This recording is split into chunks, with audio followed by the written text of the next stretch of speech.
Chegou sábado! Boa tarde pra você. Te botaram hoje, hein? Hoje botaram você aqui.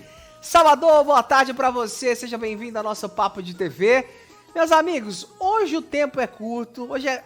Ai, olha, o programa tá recheado de fofoca, viu? Tem uma treta envolvendo uma apresentadora global. Eita. Duas apresentadoras globais, Duas né? apresentadoras globais. Três? O quê? Três? Tá recheado. Três? Três? Pera aí, mas tem uma que foi uma briga entre elas, não foi? Tem, uma entre elas ali, tá? Beleza, essa eu tô sabendo. Essa aí eu tava sabendo, mas tem uma terceira se meteu na briga? Ah, entendi. Ih, a gente vai... O diretor falou que a gente vai descobrir hoje. Então tá, daqui a pouco a gente descobre. A gente vai falar também sobre uma outra apresentadora de TV, lá da Record. Tem uma polêmica envolvendo ela, você vai descobrir hoje, viu? Tem atualização sobre o caso de Gugu Liberato. A polêmica. Esse deu pano pra manga, né? A gente tá acompanhando já há 5 anos desde a morte do Gugu, essa briga pela herança dele ganha um novo capítulo com as informações que a gente traz aqui pra vocês. Inclusive, Daniel, eu queria já pedir pro pessoal se inscrever, porque temos uma meta aqui no nosso Papo de TV. Então, se você não for inscrito, por favor, se inscreva, nos ajude. Estamos aqui de segunda a sábado, a partir de 1h da tarde, trazendo todas as fofocas pra você nessa reta final de A Fazenda 16, hein? Meus amigos. E também tem uma dança das cadeiras lá no SBT. Estão dizendo que Pablo Marçal pode assumir um programa de TV. Será que vai ser do lado do Datena? Que o Datena tá contratado lá. A gente vai especular isso e vai contar todos os detalhes em primeira mão pra você hoje. E tem muito mais. Tem mais pauta, tem mais assunto. Fica com a gente aqui no Papo de TV. Pra você que chega agora, se inscreve no canal, ativa o sininho e deixa o seu joinha. E bora começar que tem muita bomba! Vamos lá, Daniel, porque a informação... Nossa, gente. Mais uma. A gente vai ter que fazer uma vaquinha aqui pra ajudar a Ana Hickman. A Ana Hickman descobriu outra dívida milionária aí que teria sido feita pelo ex-marido Alexandre Corrêa, tá, gente? A Ana Hickman tá enfrentando mais uma situação aí séria. A nova dívida registrada em seu nome, que ela nega ter conhecimento do caso, que é um valor que teria sido reconhecido em um documento assinado pelo ex-marido dela, o Alexandre Corrêa. O valor total é de 8.200.000 reais. Mais uma de 8 milhões? Mais uma de 8 milhões, não é a mesma, tá? Não é a mesma. Gente, não é aquela de 8 milhões que a gente trouxe há 2 meses atrás, é outra. Exatamente. O contrato foi firmado com a Dohan Serviços Financeiros, empresa de crédito para investidores e que atua na cidade de São Paulo desde 2014. E as informações são do portal F5 da Folha de São Paulo. A notícia foi trazida, inclusive, pelo Gabriel Wacker, tá? Só para dar os créditos aqui. A dívida teria sido feita no ano de 2023, 6 meses antes do término, né? Exatamente. Do Alexandre e da Ana Hickman terem se separado depois de toda aquela situação que aconteceu. Inclusive, caramba, a gente até tá falando, né? Mas, um ano do término deles. Segura um pouquinho aí. Se não me falha a minha memória, a Ana Hickman e o Alexandre Corrêa já tinham dito que eles estavam vivendo na mesma casa, porém já estavam há algum tempo em camas separadas. Você lembra dessa história? Ou seja, eles já não se relacionavam há pelo menos 1 ano e meio, né? Eles tinha aquela relação de empresário e cliente, né? Mas eles não tinham mais a relação de homem e mulher, marido e mulher. E mesmo assim, houve, né, foi feito esse empréstimo de 8 milhões de reais. Inclusive, esse empréstimo foi dividido para ser pago em 33 parcelas de 250 mil reais. Caramba, tá? É dinheiro, 33 parcelas. A Ana Hickman não reconhece a letra dela nos papéis, onde consta a assinatura de Alexandre, e nega ainda que tenha utilizado ou autorizado ou solicitado qualquer empréstimo para essa empresa específica. Vale destacar que desde o ano passado, na verdade, né, a Ana Hickman alega aí que o ex-marido dela fez vários negócios falsificando sua assinatura para desviar dinheiro enquanto os dois ainda eram casados. Isso é o que diz a defesa dela, tá, gente? Não, a gente não tá tirando essa informação do nosso rabo, não, tá? Informações dadas pela própria defesa. A gente sabe que é um caso que gera muitas paixões. Eu não entendo a paixão que o pessoal tem pelo Alexandre Corrêa. Correia, mesmo com tantas provas contra ele, né? É óbvio que tudo tem que ser investigado, é óbvio que tudo tem que ser analisado, inclusive a acusação de agressão que ela fez contra ele. Porque se fica provado, Com certeza. tem que comer cana, tem que ir pra cadeia. Eu repito isso sempre que possível. Porque eu tô vendo um monte de gente, principalmente um monte de mulheres aqui nos comentários, defendendo uma pessoa, né, que foi acusada de agredir uma mulher no também. TikTok, então... Principalmente no TikTok. Um beijo pra vocês do TikTok. Desejo pra vocês tudo em dobro que vocês desejam pra gente, tá? Mas é isso. Mais uma informação aí. Se desejar bom, vai ser em dobro. Se desejar ruim, vai ser em dobro também. Valor de 8.200.000 reais aí que a Ana Hickman descobriu, né? Que tá no nome dela, mas que não foi ela. Inclusive, tem outros casos, né? Onde os bancos confirmaram que a Ana havia sido lesada, sobre os empréstimos e também aquelas situações onde as assinaturas falsificadas foram analisadas pelo perito e foram confirmadas que de fato eram assinaturas falsas, que não foram feitas pela própria Ana Hickman, reforçando. Foi analisado pela perícia da justiça, não pela perícia feita pela Ana. E também pela perícia solicitada pela Ana, hein? Acho que é isso que é importante a gente falar. Sim, com certeza. A que ela fez, assim, né? Óbvio que foi ela que pagou, então, assim, o pessoal podia até duvidar, mas a perícia da justiça confirma o mesmo que a perícia que ela contratou estava informando. Corrigindo aqui a informação, foram, parece que 3 perícias, pelo menos as públicas que a gente viu, né? Uma foi contratada pelo Fofocalizando, que a gente mostrou aqui na época algumas imagens para vocês, essa perícia que realmente comprovava que as assinaturas não eram da Ana Hickman. Logo depois, a própria Ana Hickman contratou uma perícia que a gente precisa também colocar aqui. Acho que, gente, é tipo detetive particular. Não é porque você contratou que o detetive vai fazer ao seu favor. Não é assim que funciona. A pessoa tá lá, tem um renome. A pessoa tem, por exemplo, o médico. Se você vai lá, doutor, eu estou ou não com câncer? Só porque você pagou ali pro cara e vai falar, não, você tá bem. Não é assim que funciona, a pessoa tem um nome também. Então a gente tem que colocar também numa balança e entender que não é porque a perícia é particular que a perícia vai falar, não, a assinatura ela é falsificada. Tem toda uma análise, tem toda a história de um profissional que tá ali analisando essa informação. Então a perícia particular também, segundo a perícia, que constatou que essas assinaturas foram falsificadas. E aí veio também a perícia da justiça colocando que essas assinaturas eram falsificadas e não tinham sido feitas pela Ana Hickman. E a gente vê que esse cerco vai fechando e quanto mais... É aquele discurso que a minha avó falava, quanto mais você cava, mais fede. Exatamente. E só mais uma outra coisa, falar mais uma vez de 8 milhões foi o valor que esse cidadão aí declarou no TSE, né? O Alexandre Correia, quando se candidatou a vereador por São Paulo, declarou que tinha 8 bilhões. Curioso, né? Tempo depois de dizer aí que tava passando fome, que abriu vaquinha, né, pra pedir, enfim. Uma situação um pouco alarmante vindo desse lado. Eu queria deixar o espaço aqui aberto, vou deixar o espaço aqui aberto pro senhor Alexandre Correia, se ele quiser falar no nosso programa. Vai ficar o espaço aberto, tá, senhor Alexandre Correia? A gente mobiliza uma equipe e fica aqui o espaço para você falar ao vivo com a gente, tá? Porque ele diz que ele não tem voz, ele diz que ele não se pronuncia, que ninguém convida ele para nada. Tô te convidando ao vivo, Alexandre Correia. Você, a sua assessoria, a gente formaliza, não tem nenhum problema. Venha ao nosso estúdio, converse comigo cara a cara. Nem precisa vir no estúdio se quiser, pode ser até por Skype. Pode ser por chamada, não tem problema. Mas a gente faz questão que você venha ao nosso estúdio, converse com a gente, vai ser, claro, muito bem recebido. Mas esteja também aberto a responder perguntas. A gente quer saber o seu lado sobre, porque a gente vê que você alfineta, mas a outra parte que sequer cita o seu nome está trazendo provas e falar, papagaio fala, aquele bicho, como é aquele bichinho preto? Aquele bichinho bonitinho, preto? Esqueci o nome, o passarinho. Corvo, obrigado, diretor. Corvo fala? Corvo fala, rapaz, sabia? Eu não sabia que corvo falava, pra mim é novidade.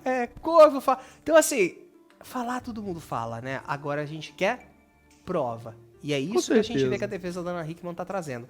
E tá aqui aberto o espaço, somos um veículo pequeno sim, mas a gente tem, além da nossa credibilidade muito ralada, dando a nossa cara a tapa todos os dias, diferente desses canais aí de recortes, que estão pegando somente os vídeos e colocando, a gente tá aqui dando a nossa cara a tapa todos os dias.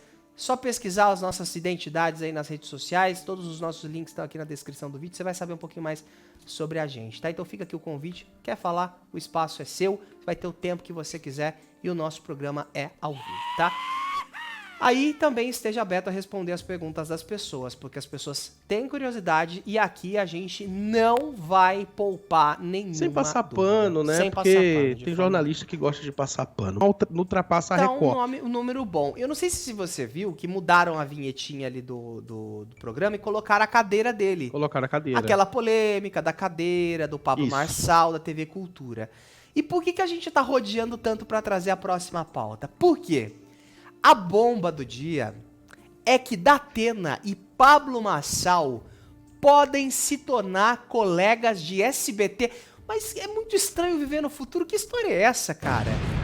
É muito estranho viver no futuro, cara. Todo dia eu reforço isso porque realmente é uma loucura. Porque a informação do Notícias da TV é de que Pablo Marçal fez um teste no SBT Já e gravou? tá disputando a apresentação do Casos de Família com a Jojo Todinho e com a Cariúcha. Mas ele tá? já gravou, então?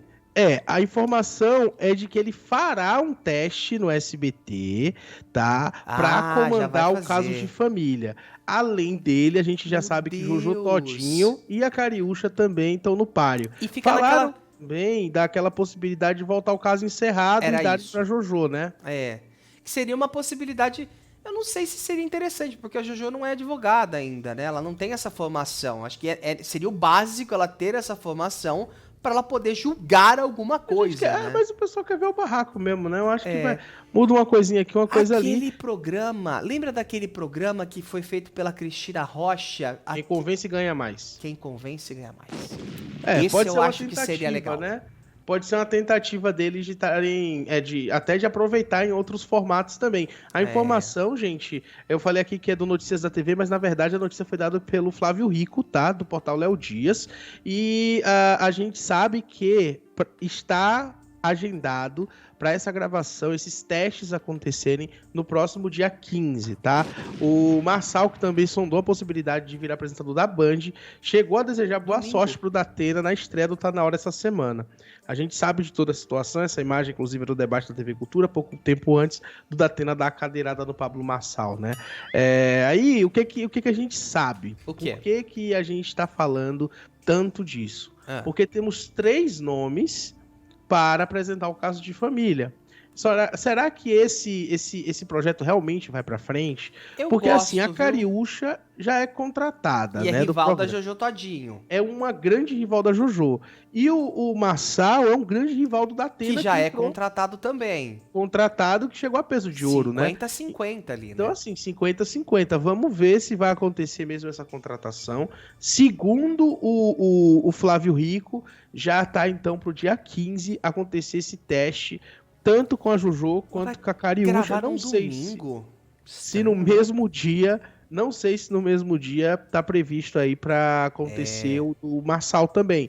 Mas Jojo e Cariúcha participarão dos testes no próximo dia 15, é o que diz aqui então o Flávio Rico. E como você bem lembrou, né, o SBT tá aproveitando essa situação da cadeirada, porque contrataram o Datena. O Datena entrou no estúdio do Fofocalizando com uma cadeira na mão, o pessoal fez zoeira ali com ele ao vivo. Depois teve a vinheta, né? Que inclusive entrou novamente, o que tiro foi esse, e apareceu a cadeirada na tela. E o Datena conseguiu um número maior de audiência, né? Então, realmente, assim, viver no futuro é uma loucura. Datena no SBT, estranho, né? Marçal disputando para apresentar um programa, Jojo Todinho, Cariúcha. Então tá uma bagunça mesmo. Mas ano que vem a gente deve ter novidades aí na programação do canal. Olha, eu realmente espero que isso aconteça. Se for o Quem Convence Ganha Mais, eu estarei muito feliz assistindo. Quero ver essas alfinetadas ali mesmo. Mas eu quero ver a situação mesmo pegando fogo ali. A gente quer ver aquela alfinetada, aquela baixaria da amizade também, não é? Não quero ver cadeirada, eu quero ver a discordância. Acho que é legal a gente ver isso também, né? Então, vamos ficar de olho aí. Inclusive, você falou da Band que tá cogitando processar o SBT, dizendo que eles estão copiando ali a vinheta do Brasil Urgente. Eles não gostaram. Deixa eu trazer uma notícia que não tá na nossa pauta, mas a notícia sobre o Raul Gil, tá? Raul Gil foi demitido do SBT, não faz mais parte, mas estaria negociando com a Rede TV, tá? Não tá na nossa pauta? Não tá na nossa pauta. Pelo menos não tá no nosso espelho. Era pra tá. O Raul Gil, ele tá negociando com a Rede TV e pode ganhar um programa nos domingos a partir do ano que vem, tá? Então, aproveitar que a gente tá falando de SBT, falando dessas novidades aí, então, depois de 14 anos, Raul Gil, então, não renova com a SBT e deve ir para a Rede TV, pelo menos essa especulação do momento. Rede TV aos domingos. Programa aos domingos. Rede TV que já teve a especulação de que iria Ana Hickman, já teve a especulação que iria o próprio Datena, né? Mas acabou não indo, sobrou mesmo agora pro Raul Gil. Vamos ver se ele realmente vai e se a Rede TV pretende criar uma grade aí pro ano que vem, já que eles estão fazendo 25 anos, né? É verdade. Eu acho que seria um tiro no pé colocar o Raul Gil aos domingos. Eu acho que é uma briga muito grande. É um grande nome, mas no formato atual dele, seria perder muito. Ainda mais a Rede TV que gosta de fazer os ao vivos ali, eu acho que para domingo não acho que é uma boa escolha. Acho que perderia muita audiência. Gosto do formato do Geraldo, acho que faz muito com pouco recurso, né, com pouca estrutura. A gente vê que realmente tem um empenho da produção em fazer, o Geraldo mesmo já falou que é uma equipe muito reduzida, mas eu acho que para os domingos pode não dar certo, pode flopar isso daí. Mas a gente segue de olho e atualizando você a respeito desse assunto. Barraco que estão apontando o que aconteceu nos bastidores. E eu posso dizer que são os dois grandes nomes da emissora. Ela é a maior humorista que a Globo tem hoje em dia. E do outro lado, ela que é uma apresentadora que foi contratada esse ano a peso de ouro, mas parece que já tá lá uns 10 anos já também. Tá apagadinha lá, né?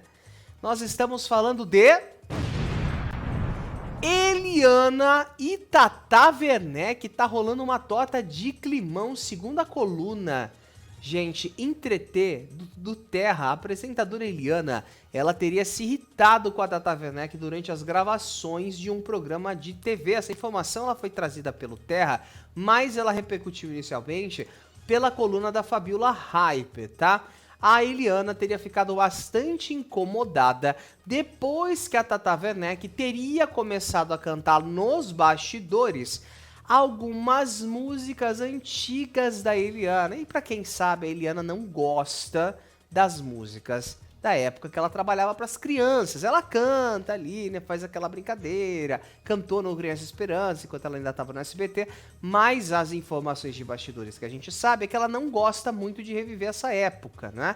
Ela até canta com os filhos e tudo mais, mas não é uma época muito alegre para ela. E aí a Eliana não teria gostado nada e teria pedido para a Tata parar. Porém, olha só o que disse essa fonte para a Fabiola. A Fabiola, na verdade, parafraseou essa fonte, abre aspas. Uma pessoa que eu conheço estava lá e viu essa cena, não adianta elas desmentirem. Tata Werneck irritou a Eliana na gravação de um programa de TV porque ela fica brava cantando as músicas antigas da Eliana, Pop Pop e Dedinhos, fecha aspas, revelou aí a Fabiola Rypert em participação aí no quadro Hora da Venenosa do Balanço Geral. Segundo ainda as informações, a Tata Werneck estava provocando a Eliana, abre aspas.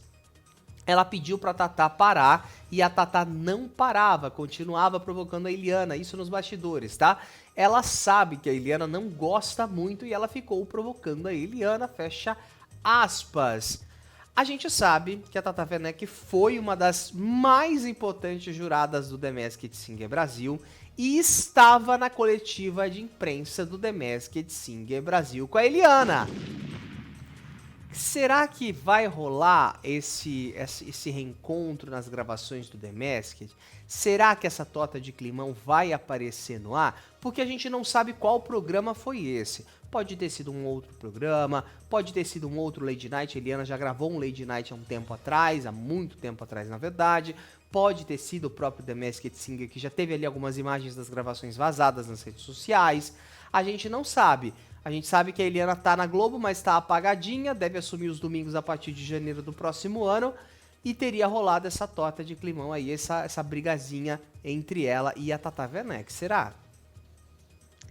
Eu acho, assim, um pouco complicado o fato da Eliana não gostar disso. Eu acho até cômico das Também acho. músicas, né? Da época da infância, da época que ela cantava para as crianças e tudo mais. Eu acho isso uma besteira sem tamanho, porque a gente dá o exemplo da Xuxa. A Xuxa mesmo que sempre dizia que, né, que não canta, que usava ali sempre de artifícios técnicos, né? Pra gravar o Xuxa só pra playback, cantar na TV também ali, ao vivo, entre aspas e tudo mais. E a Xuxa sempre lidou com isso de uma forma muito boa, mesmo não tendo conseguido ter o mesmo sucesso que a Eliana teve ao mudar para o público adulto, né? Mas, por outro lado, não quero ser aqui também chato e dizer que é só a Eliana que tá errada. Se a Tatá já sabia, se a Tatá, né, ouviu a Eliana pedindo para ela parar e continuou, aí eu acho que pode estar acontecendo até, como você lembrou, a Tatá já era jurada, né, do programa. Talvez tenha um descontentamento pela troca da apresentação. Pode ser que seja isso, porque Será? se a Tatá, vamos lá, se a Tatá sabe que a Eliana não gosta, a Eliana pediu pra Tatá parar, ela continuou. Foi nos bastidores da gravação de um programa. A Tatá fazia parte do quadro de jurados de antes, quando era com a Ivete Sangalo. Alguma coisa tem?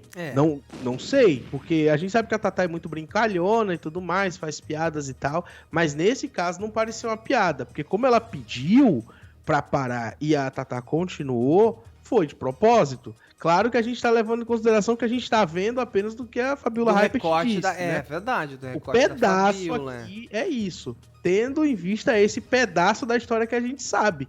E aí fica parecendo, pô, se ela realmente tem um ranço da Eliana, porque a Eliana substituiu a Ivete, ela preferia a Ivete ou algo assim, será que é isso que tá acontecendo? Fica no ar esse questionamento, mas mais um problema pra Eliana lidar lá na Globo, depois dessa saída, né? Do SBT pra Globo a peso de ouro, foi cada vez mais assim, murchando mesmo, ao meu ver, a percepção que a gente tinha de, nossa, a Eliana tá na Globo, e agora parece, a Eliana tá na Globo. Tá realmente bem murcha, Xoxo, né? bem xoxo, capenga, inconsistente, tudo que a gente puder classificar mesmo a saída da Eliana pra Globo. Mas eu não sei, eu acho que não existe uma rivalidade, não, ou isso. É porque a Tata Werneck, mesmo quando as pessoas falam pra ela parar, às vezes ela não para. Ela tem esse negócio de insistir na brincadeira. E aí a gente volta naquele exemplo do vestido, lembra do Prêmio Multishow do ano passado? Que ela no ano retrasado brincou que o vestido era mais caro que a grade da Rede TV.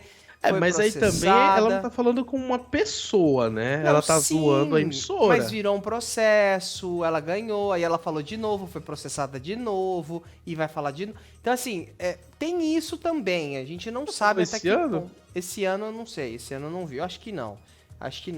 Mas fica essa dúvida, né? Será que ficou uma mágoa, alguma coisa do gênero com a saída da Ivete? Eu acho que não. Mas a Eliana também... Eu acho que a Eliana deveria fazer terapia, pra ser bem sincero aqui, pra superar esse negócio da parte infantil. Eu entendo que ela trabalhou muito, que deve ter sido muito cansativo, mas ganhou dinheiro pra caramba também, né, Eliana?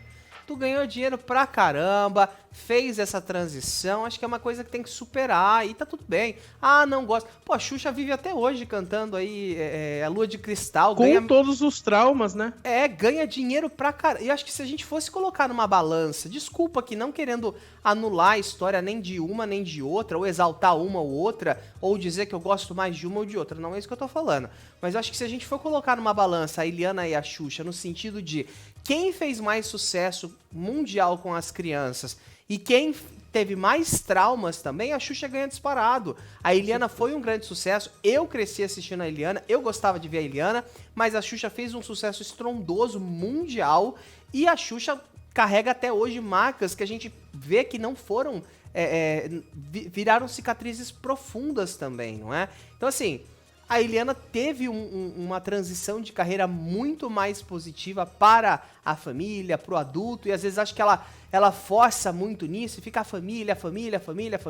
O Saia Justa mesmo, que era um programa que eu acho que poderia ser para a família, ela pesa tanto e fica falando tanto dela, porque você quer a mulher, que fica chato de ver. E a audiência do programa, ela responde, mas não tanto quanto na estreia, onde os homens tentavam assistir e ficava aquela coisa de tudo se volta pra Eliana. Então a Eliana parece que se apagou muito saindo do SBT, e a gente falou que isso aconteceria. Ela saiu de lá com o título de Estrela Mor e foi pra uma outra constelação onde outras pessoas também brilham, e às vezes até mais do que ela. Ela não é mais aquele holofote que ilumina as outras pessoas e dá luz para as outras pessoas, como ela era no SBT. Então a gente já tinha adiantado e cantado essa bola. Inclusive, informações de bastidores dizem que ela teria falado com amigos próximos que não está muito satisfeita com essa transição da ida para a Rede Globo, viu? Ela teria sinalizado aí para alguns amigos próximos que essa transição não está sendo muito agradável, não está sendo da forma como ela esperava. A gente espera que não exista essa rivalidade. Eu gosto muito da Eliana, gosto muito da Tata Werneck. Eu acho a Tata Werneck uma das poucas humoristas mulheres que a gente realmente olha e fala, cara, você é genial, assim. Porque, assim, ela tem espaço. Ela, a Dani Calabresa... Não precisa nem dizer femininas, eu acho que humoristas, ponto, né? É verdade. Não, eu falo humoristas nova. Femininas que têm oportunidade na TV aberta. Sim, com porque certeza. Tem muitas que são geniais, como aquela que me fugiu o nome, que fazia o Saturday Night Live, você vai saber quem é. A que fez a Carminha no Saturday Night Live. A Renata Gaspar, né? Eu acho essa mulher genial. Como que ela está fora do ar? E assim, a gente já sabe que existe um preconceito muito grande para as mulheres humoristas, que, né, não tem tanta abrangência como deveriam ter. E a Tata Werneck, ela é um gênio, ela pensa muito rápido, ela tem sacadas assim geniais que às vezes você tá assistindo um negócio, ela solta um negocinho que você já tá gargalhando em coisa de segundos, assim. Então, acho que não existe essa rivalidade, a gente não deveria, né, colocar isso... entender essa situação e dar mais oportunidades, tanto para as mulheres quanto para as humoristas, enfim, abrir mais esse leque, porque uma época na TV era só humor, e isso foi caindo, isso foi ficando tão cansativo que hoje em dia as próprias emissoras já não investem mais, né? Ficou cada vez mais problemático, né? Exatamente. Fazer humor, a questão qual que é o limite e tudo mais. Eu acho que foi um divisor de águas para a televisão. BBB que virou. Exatamente, né? Então, assim, os próprios quadros de humor do BBB não tem mais aquela graça que tinham antes. Nem um pouco. Então, é isso. Acho que o tempo foi mudando, as pessoas não sabem como agradar mais. E a televisão, é o que eu sempre falo, o futuro da TV vai ser cada vez mais ao vivo, vão ficar cada vez mais dependentes de noticiário, justamente por não saber mais como se comunicar com as massas. Que foi acusada por um ex-funcionário do programa, né? Do programa que ela apresenta já há cerca de 6, 7 anos já, o Lady Night, né? A gente falou ontem sobre a Tatá que tem uma treta com a Eliana, né? A gente trouxe isso aqui. E agora a informação é de que ela está sendo acusada mesmo por um ex-assistente de direção do Lady Night de assédio. Tá? O ex-funcionário da TV Globo, que atuava aí como assistente de direção do programa, diz que os bastidores da atração são um horror. A informação foi dada para a colunista Fábio Oliveira pelo ex-assistente de direção Gabriel Miller, que trabalhava então no Lady Night, fez um desabafo, falou que trabalhar nos bastidores é um horror, foi desligado do programa esse ano e ele escreveu o seguinte: vai e não volte mais 2024, assim como Lady Night e Tatá da minha vida, escreveu ele no Instagram. Já que o perfil dele ali é fechado, né? Só algumas pessoas ali que já seguiam ele que tiveram acesso, e a Fábio Oliveira foi uma dessas pessoas, as fontes dela, né? De acordo então com o ex-assistente, a última temporada do programa foi a pior e quem passa pela atração coleciona problemas com Tata Werneck. Abre aspas, 6 temporadas de horror. A última temporada pior, sendo acusado por algo que não fiz, ficando desempregado. Todos que passam pelo Lady Night saem com problemas com a apresentadora. Nossa. Ele acusou a apresentadora de assédio e disse que precisou fazer terapia após trabalhar no Lady Night. Abre aspas. São incontáveis os assédios que toda temporada a equipe passa. Tenho vergonha de ter ficado tanto tempo em um lugar desses. Eu aceitei e hoje pago o preço, a terapia para lidar com as dores e problemas causados por tantas situações absurdas vividas. Que venha 2025. A coluna da Fábio Oliveira procurou a Tata Werneck e não obteve retorno, mas a Tatá se pronunciou, tá? sobre o assunto pela primeira vez. A gente tem aqui a notícia que saiu lá no Notícias da TV e que fala o seguinte: como toda a equipe do talk show, a assistente de direção tinha contrato por obra, ou seja, apenas enquanto o programa é rodado, é o que diz a matéria do Notícias da TV. Ao fim dos trabalhos, todos são dispensados e ficam livres para procurar outros projetos, até que os profissionais são chamados para retornar para uma nova leva de episódios. Ela afirmou, a Tata Werneck, que guarda todas as mensagens de gratidão do profissional, que teria inclusive pedido para voltar na próxima temporada. Abre aspas. Eu sinto muitíssimo, sempre adorei o Gabriel e trabalhamos juntos há muitos anos. Tenho todas as mensagens de gratidão dele e minha, pedidos dele para trabalhar na próxima temporada e agradecimento por todos esses anos. Ela também falou que o resto da equipe do Lady Night, como testemunha de que nunca assediou ninguém e que torce para que o ex-assistente de direção fique bem. Abre aspas. Acho que ele quis achar um culpado. Ele nunca foi demitido. O contrato dele sempre foi por obra e eu sempre o defendi na Globo, como faço com todos que trabalham comigo. Questionada aí pela Fábio Oliveira, a Tata Werneck foi perguntada ali se pretende processar ele e ressaltou que torce para que a situação não chegue a esse ponto. Ela continua, abre aspas, espero que ele reconheça que não está agindo certo. Não quero ter que me defender juridicamente porque ele é uma pessoa que eu gosto, mas se for preciso, farei, porque essa é uma acusação muito séria. No Instagram, a assistente de direção alegou que toda a equipe do Lady Night teria uma relação ruim com a Tatá e chegou a dizer que sente vergonha de ter trabalhado durante tanto tempo no talk show, como a gente falou agora há pouco. E Daniel, além da Tatá, a TV Globo também se pronunciou sobre o assunto, tá? Eita, o buraco é mais embaixo, gente. Você que chega agora aqui, obrigado pela companhia. Tata Werneck foi acusada por um ex-assistente de direção de ter o assediado. Só que aí a situação fica complicada, porque, né, ele fez esse post na rede social, esse post que nem podemos dizer que é enigmático, que ele fala com todas as letras ali o que aconteceu. O post acabou vazando, já que a conta dele é restrita, foi a público. E a Tata Werneck respondeu. Agora, o que disse a Globo? Bom, a TV Globo foi procurada pelo Notícias da TV, né, sobre esse assunto que veio à tona durante ali o fim do dia de ontem e se resumiu a dizer o seguinte: a Globo desconhece os fatos relatados no post. Basicamente, foi isso que ele disse, né?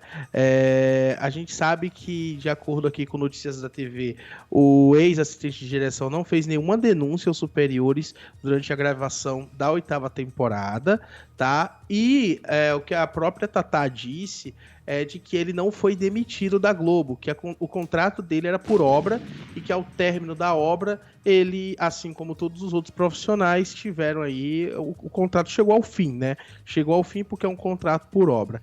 Então, assim, essa história tá toda muito esquisita. Mal contadíssima, né? Inclusive, o perfil dele é fechado, já falei isso aqui, mas vale a gente ressaltar, porque ele não foi a público falar sobre isso, entre aspas, né? Se a conta dele é fechada, ele só publicou para quem é amigo dele ver. Exatamente. Basicamente é isso, né? E como não houve também uma denúncia feita dentro da própria TV Globo, e agora essa informação de que ele não fez nenhuma queixa para os superiores dele na época, fica realmente complicado.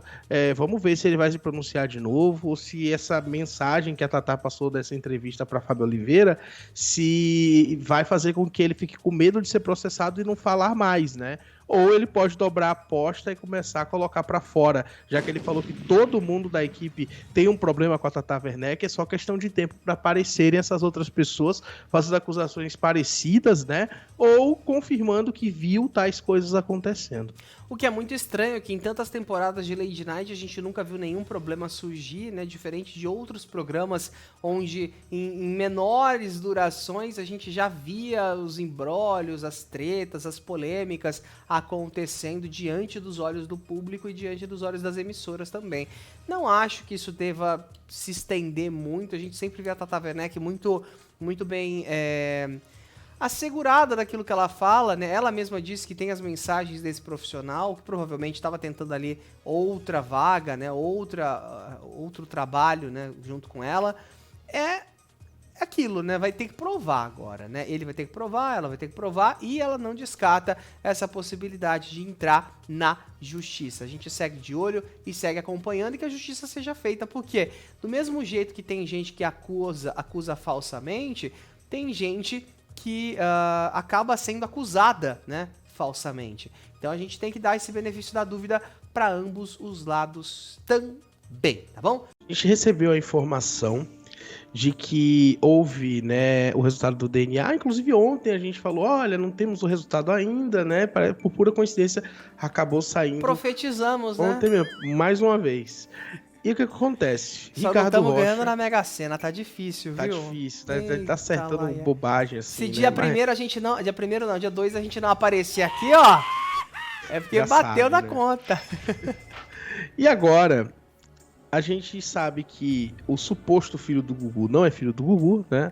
O Ricardo Rocha, então, não é filho do Gugu. O portal Léo Dias divulgou uma matéria falando como que fica a divisão de bens do Gugu após esse DNA negativo aí do Ricardo Rocha, tá, gente? Como resultado do exame do DNA foi confirmado, então, que não há qualquer vínculo parentesco entre Gugu e o Ricardo Rocha, o suposto filho do apresentador que tinha pedido aí o reconhecimento de paternidade em 2023, né, acabou gerando um problema para a partilha de bens do Gugu, que fez 5 anos que morreu no mês passado, né?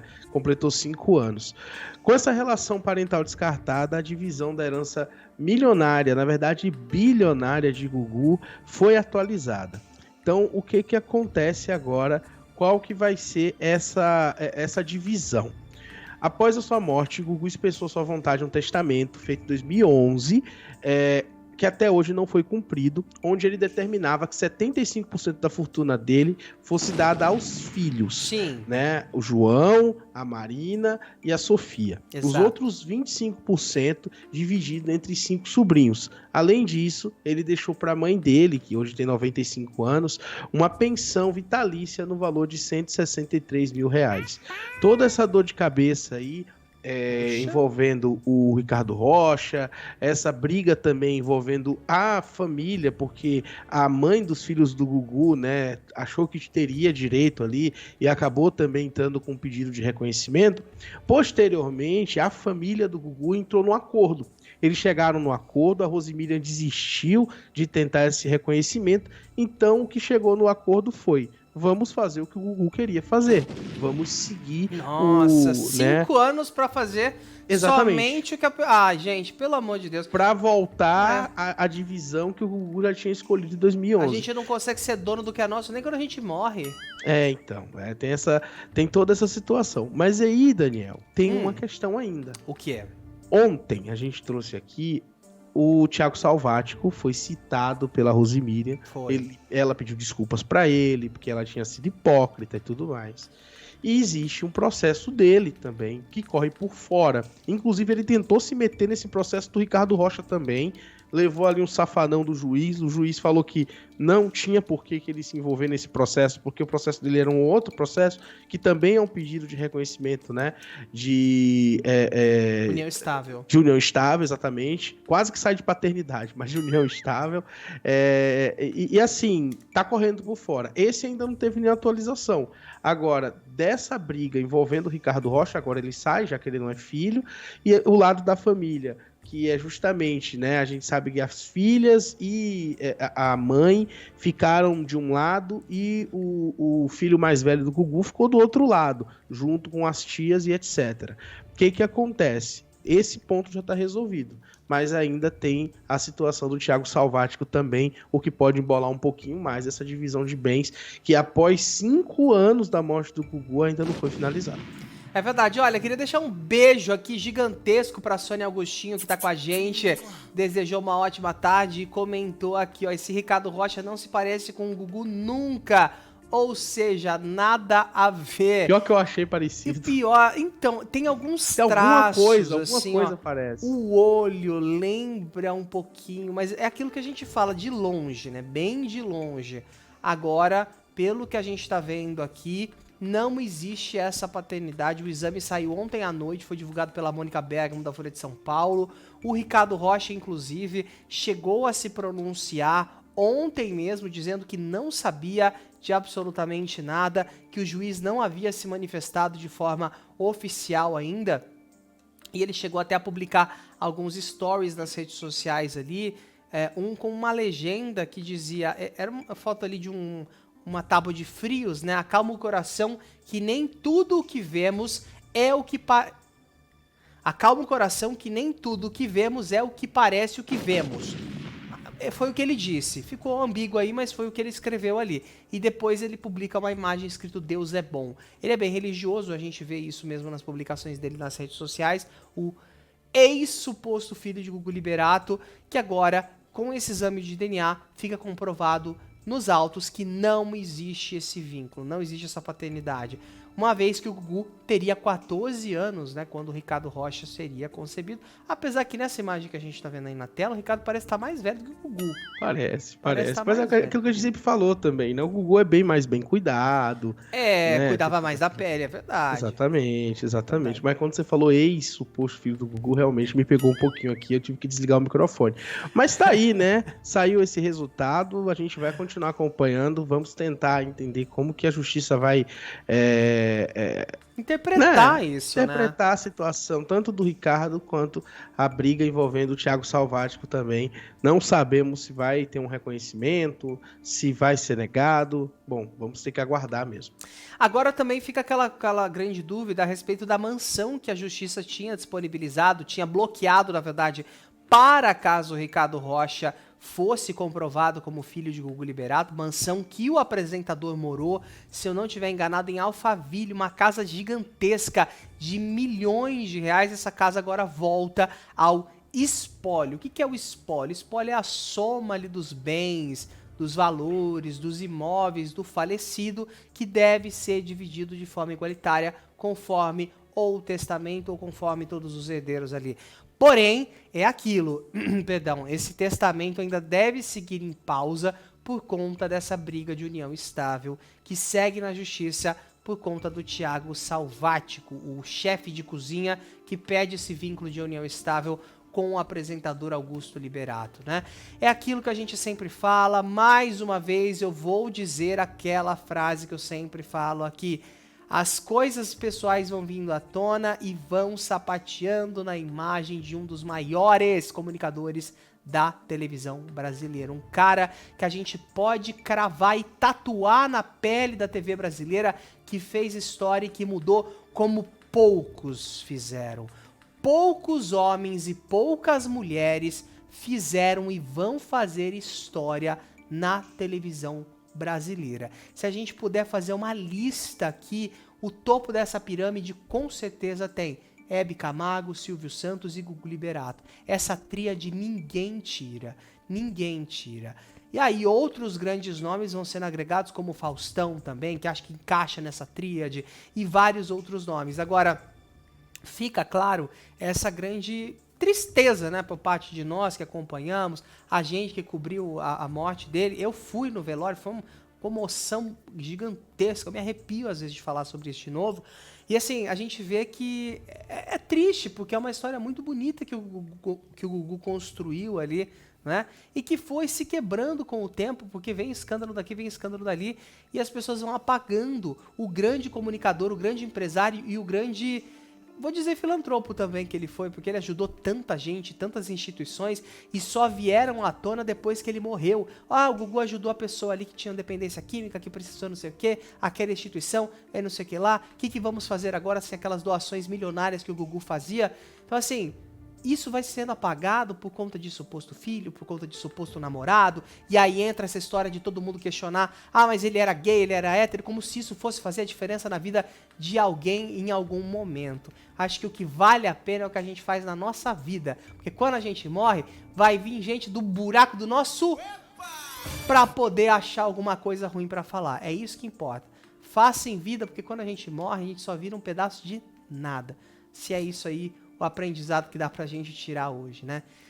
A gente segue acompanhando, lembrando que você pode ver e rever todas as informações a respeito desse caso Gugu Liberato aqui no nosso Papo de TV, tá bom?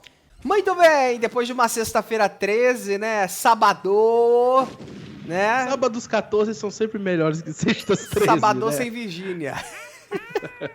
Nossa, essa foi Não teve Virgínia, mas vai ter um latão que eu vou abrir daqui a pouco aqui pra comemorar. Porque o final de semana finalmente chegou. E se você tá pra curtir o final de semana, por favor, antes de ir, não esquece de se inscrever aqui no Papo de TV, que a gente tá ao vivo de segunda a sábado, ao vivo aqui no YouTube. Então, por favor, se inscreva, nos ajude. A gente volta na segunda-feira, não é isso? É verdade, na verdade não, a gente volta amanhã com cobertura de A Fazenda. Hoje ainda a gente vai... Eita lá, ó. Cancela o latão, então. Cancela. Hoje ainda tem cobertura de A Fazenda, a dinâmica... Vamos falar rapidamente sobre essa cobertura de A Fazenda, porque o pessoal tá meio perdido, né? Ontem a gente viu, como nós já trouxemos aqui no programa, que não teve nada. Hoje vai rolar prova especial com formação da roça ao vivo. Domingo tem eliminação, então tem cobertura completa nessa reta final de A Fazenda aqui no nosso Papo de TV, tá bom? Então a gente volta hoje ainda, logo depois da Fazenda, amanhã, na segunda, na terça, na quarta e na quinta, pra encerrarmos aí a cobertura. Não tem latão. O diretor falou que se for sem álcool, pode. Aí não tem graça, né? Porra? Tá bom. Vai ser sem álcool, eu prometo. Vai ser sim. Vai chegar babando aqui, ó. Um beijo pra você, um excelente sábado. E a gente se encontra daqui a pouquinho ao vivaço aqui no Papo de TV. Tchau. Tchau.